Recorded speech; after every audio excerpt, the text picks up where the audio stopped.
Howdy guys, welcome to the channel. This is Fury here, and I'm bringing you a graduation video of this L3 Fenrir, as well as a bit of an overview of her abilities. She is currently one of the top tier characters for the game, and I figured it'd be great to at least cover the graduation process.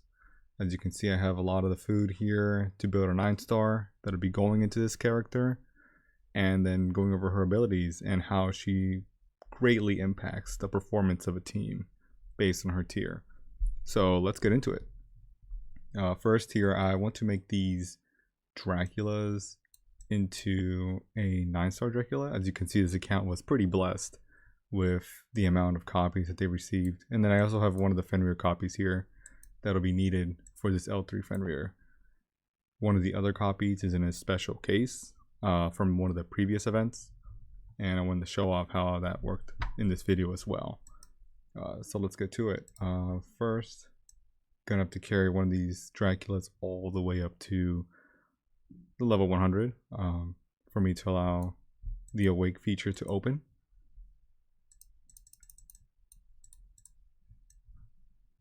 Nice that Yuki wants me to review the game as I'm leveling up this player.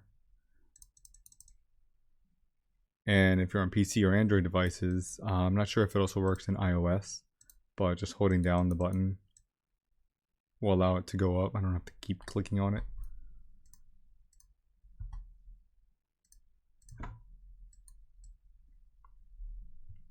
Just a few more levels. We had been stockpiling some juice and gold for this upgrade, but I have other characters that I would like to level up after the Fenrir. Alright, so here we go. Going to need 4 copies of the characters, so let's take these sapphires and 1 Dracula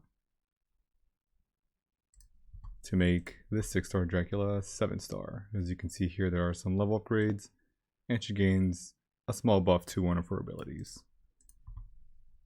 Now we're going to need a few more here. Let's take it like that.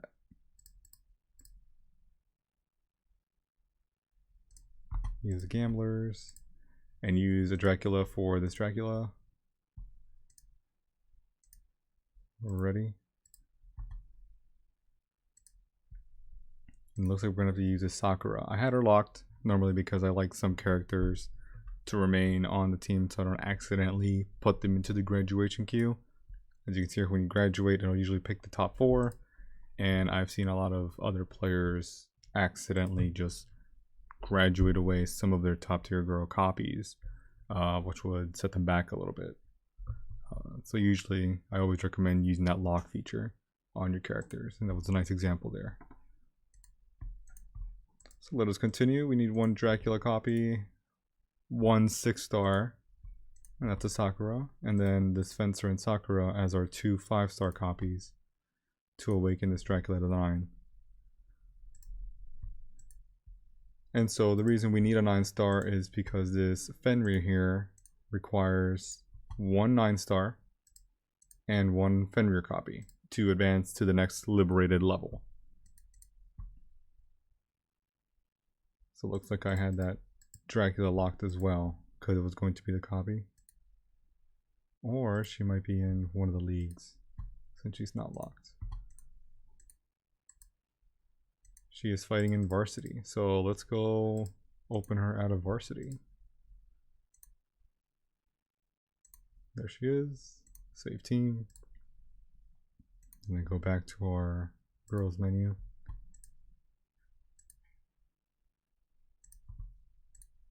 And we want to select our Dracula and our Fenrir copy. And this will take our Fenrir up to Liberated 3. Give her the little level boosts. And this will allow us to level her up 10 more. But we want to get to L3, so that would make this number here level 290. So for our next step, we could use this Muppet. And we need 1 more Fenrir copy, and this is where that little special item comes in from the last event, we had this special case available in one of the event rewards as part of a cake. So I completed that level, and it allows us to collect one of any of these characters. Now, if you were able to save up and collect this nice little shard box from the cake, I would definitely recommend using it for characters that you would want to apply to an endgame team. Fenrir is a very good one. Valera could be recommended. Ithil is also a solid option. The most popular one is going to be this Empress Saint. And then Priestess and Psychic, New Generation Iron Fist, Linky and Mio. Gonna be some very solid characters to pull out of this case. I'm gonna use it because I need one more copy of Fenrir. And I'm going to confirm that using one of my cases to pull out my shard. So now I'll go over to my bag, find my Fenrir copy, and pull her out so I can use her. And here's Yuki offering me another case. So to get to Limit Break level 2, I will be using this Muppet.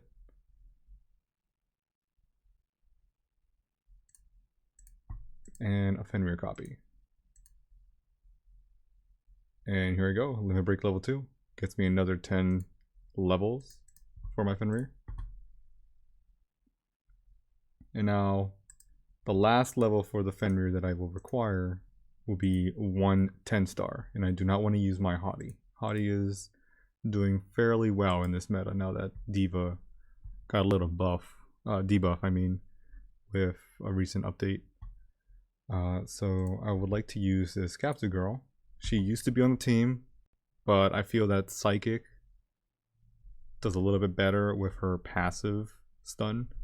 So I don't really need to use this capsule anymore, and I feel she'd be better used as food for a Liberated 3 Fenrir.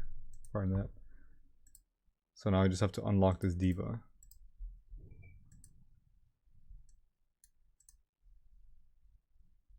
Which, before she did a 33% boost on her def in a round, it was debuffed in that update down to 23%, which is still alright, but it's not really something that you want to invest resources into when making a 9-star. Pulling 5-star shards and collecting copies is already difficult enough. It is still very much possible if you're using multiple cheese variant top tier girls like Esau and Jacob. But for me, I've settled on just using this Diva as food. So not Fenrir, we go back to Capsule. Select our 2 Capsule copies. 1 Blowy. And this Diva 9-star. And this was going to take our Capsule Girl up to 10-star.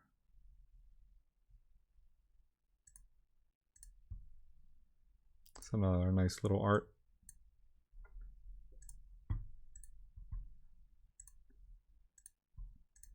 And then here we go. This account has been greatly blessed with human and ghost faction girls. So it's okay that we're going to be using one. Costs 15,000 units of these lunch boxes. So I always recommend stocking up on these. Let's go. Our Liberated 3 Fenrir. It's going to open up a bunch more levels, 20 more in this case. So now I'm going to have to use a ton of juice to get from 250 to 290. Let's see, we're at 291. It's going to take a huge chunk. Down to 114. Oh, wow. All right. That's a lot of juice. So got to stock up on these. And now we can select the potentials. Normally for player versus player, making sure that a Fenrir is able to stay alive while she gets attacked to trigger her passives is always a good idea. So I like the extra HP. A little bit of the healing. She is a block based hero, so reducing crit by 15% isn't really much since she's already using a high rate of block and sometimes damage reduction. So just letting her heal a little bit extra off of her own passive abilities is pretty nice. And then Baptism to remove one debuff, which could be damage over time marks, attributes that reduce her attack or precision, marks like from a priestess, or control status like being petrified, frozen, or stunned. And then the gear here, she's currently set up with demon armor sets. I might move one of the angel armor sets over. And this perception watch, which goes pretty well with her, as this account doesn't really have the higher tiered antiques and equipment. So some extra HP and extra block would be nice. But we also have some of these dancing masks, which could be used for damage reduction and HP instead. But I'm going to try this perception watch since it is one of the gold level antiques. And I don't think I have any leftover angel coins. I only have 2 on this account, but I could build another. No, I can't. I need at least 1 more of these vests. So here we have it. L3 Fenrir with our L3 Saint and our L3 Guyana. So I still have to complete Sanctuary on this account. Let me just make sure other characters are set up to at least survive a few rounds since they don't heal with their HP. So on Saint, I can give her this dancing mask.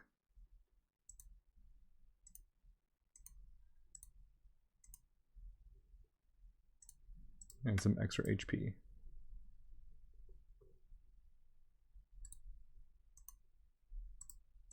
All right, let's give it a whirl.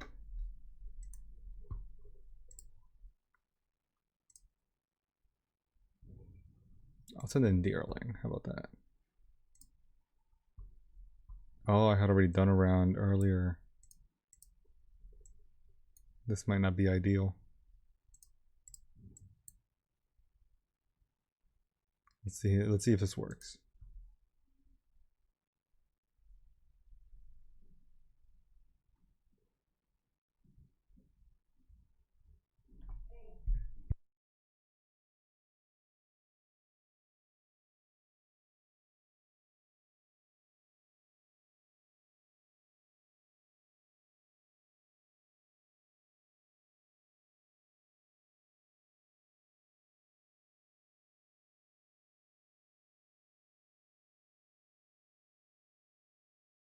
So it looks like Fenrir is hanging on in there whenever she gets attacked and does a couple of blocks. She heals up a little bit and then does damage to the enemy team. So she managed to stick in there. I guess we can use this extra attack. That was a nice little sample. But before going through that, I think it'd be a good idea to go over her abilities a little bit. So here we go. At this L3 stage, and if I were to fill out this heart a little bit, these stats would boost a little more. But I have her at 1328 speed. Has her going right after Saint. Okay. And Diana going first. Alright, these warriors and mages. Not always with the highest speed. Good amount of health. Decent amount of attack, but she does boost herself. So let's look at the abilities here. Devastation. She attacks her enemies by changing the terrain of her club. 206% of her attack against 3 random enemies and bleeds them for 3 rounds. Bleed being that damage over time mark. For 3 rounds, 100% of attack during each of the rounds. And if the target was in the front line, she would also deal an extra 15% of the target's max HP. That's extra damage, but no more than 1500% of the attack. And she gets another ability here where if the target was in the back line, she'll do 108% 8% of the attack that will crit. Pretty strong active, just does a ton of damage, especially if she got to boost herself across the rounds a little bit. Wolf Spirit, usually being the level 7 boost that she gives herself. HP by 40%, attack by 30%, the armor break by 40%. Wow, that allows her to bypass the enemy armor. And then her own block rate up to 60%. Which at the moment, with that antique that I have, is sitting at 122%. One of her passives here. This is the one that allows her to boost herself every time an active skill is triggered by her. She gets 5% additional attack and 2% additional crit.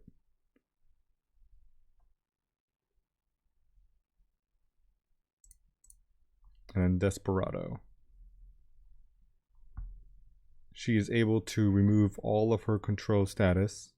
So that's any of the stunned, petrified, or frozen marks. Deal 20% of a target's maximum HP to 3 enemies, but no more than 2,500% of the attack. And then heals her by 40% of the damage she deals with this skill.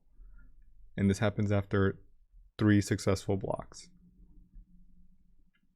So with that high block rate that she has, getting 3 blocks off of enemies' basic attacks or even their active skills when she's sitting in the front 1 position is absolutely fantastic. And allows her to just go off, boost herself, and then hit back very hard with each of her active skills. And that's the Perception Watch that I have on her right now. And the Dragon Jade also giving her additional block and HP. She's a very tanky character. So all I'll have to do later is just work on the gear for her.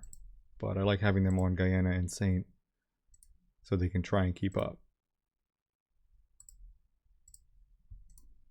So let's take a look at a junior varsity test just so I can sort of show it off a little bit.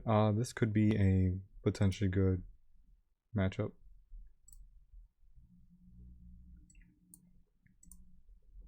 Now before I could fill in here having a human, 2 ghost, and 2 monster with that diva that I used as food.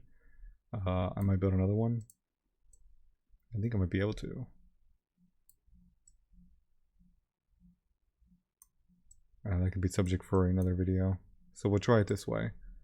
And we'll use a Robert because he's maxed out.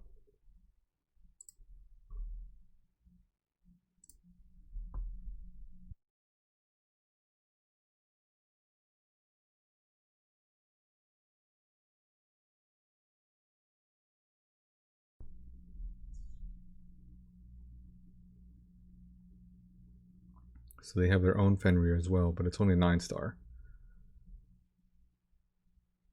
Oh, here we go. That attack from Amazon allowed Fenrir to block and then clear out the frozen status she had.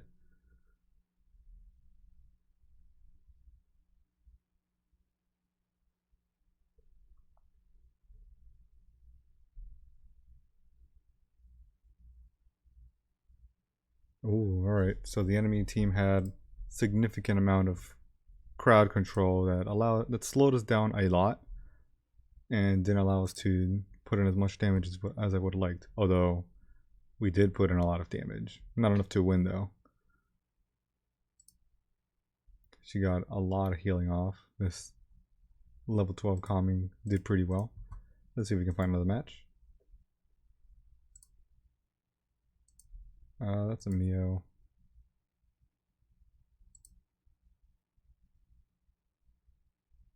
There's a Hexa and a Valyria here. Let's see if we can find one with 3.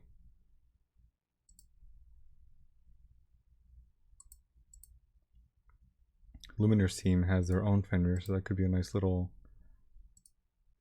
exercise.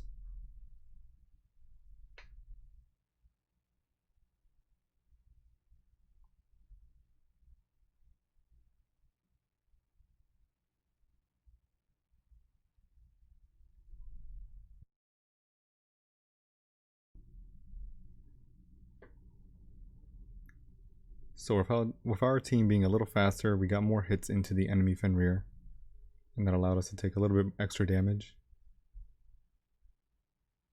Here we're taking a big hit from Valera. And Saint being able to finish it off. Let's collect the reward and check the stats.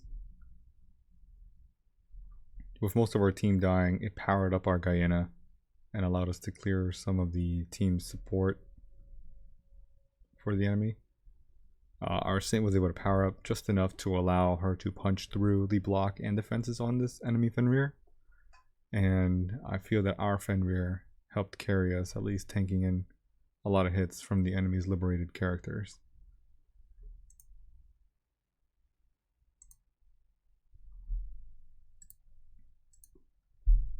All in all, I'd like to continue to buff up the team. I have multiple copies of this new generation Iron Fist that could play along as that monster character that we need to fill in the slot and complete the aura.